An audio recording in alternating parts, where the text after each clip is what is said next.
জান শোনো না, এবার কিন্তু বিশ্বকাপ আমাদেরই হবে। 28 বছর পর একটা কাপ পাইয়া তোমাকে মাথা একবারে নষ্ট হয়ে গেছে। তুমি এটা কি বললা? আমাদের মেসি তো বিশ্ব সেরা। মেসি সেরা? ওটা তো পেনাল্টি মারার মেসি। হ্যাঁ, মেসি তো বিশ্ব সেরা, এটা মানি। চুরির দিক দিয়ে তো সে অনেক বিশ্ব সেরা, বিশ্ব চ্যাম্পিয়ন। পেনাল্টি হোক আর যাই হোক, বিশ্বকাপ তো আমাদেরই। কাপ না তো কাপ না, ওইটা হলো মেসির দুধ খাওয়ার মগ। খবরদার জান, আমার মেসির নামে কিছু বললে তোমার রাতে ভাত নাই কিন্তু। হাত না দিলে নাই। আমি কি আর মেসির চোখের পানিতে লবণ কম হয়েছে কিনা সেই পরীক্ষা করব?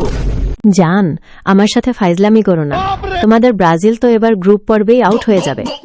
ব্রাজিল আউট হবে না, তোমরা এবার সৌদি আরবের কাছে আবার ধুলাই খাবা। আমার কথা শোনো আগে। বেশি তাড়ামি করলে কিন্তু তোমার সব জার্সি পুরাই ফেলমু, বুঝতে পারছো? জার্সি পুরাইবা? তাহলে সেই সাই দিয়ে তোমার আর্জেন্টিনা মেকআপ করে দিব। তোমার এত বড় সাহস আমাকে মেকআপ করাইবা? এখনই আমি বাপের বাড়ি চলে গেলাম। সত্যি? বাপের বাড়ি গেলে কি মেসির জন্য এক বস্তা টিস্যু নিয়ে যাইবা? না, ওই যে আবার কান্না করার সময় হলো তো। দাঁড়াও, আজকে তোমারে আজ মেরেই ফেলবো।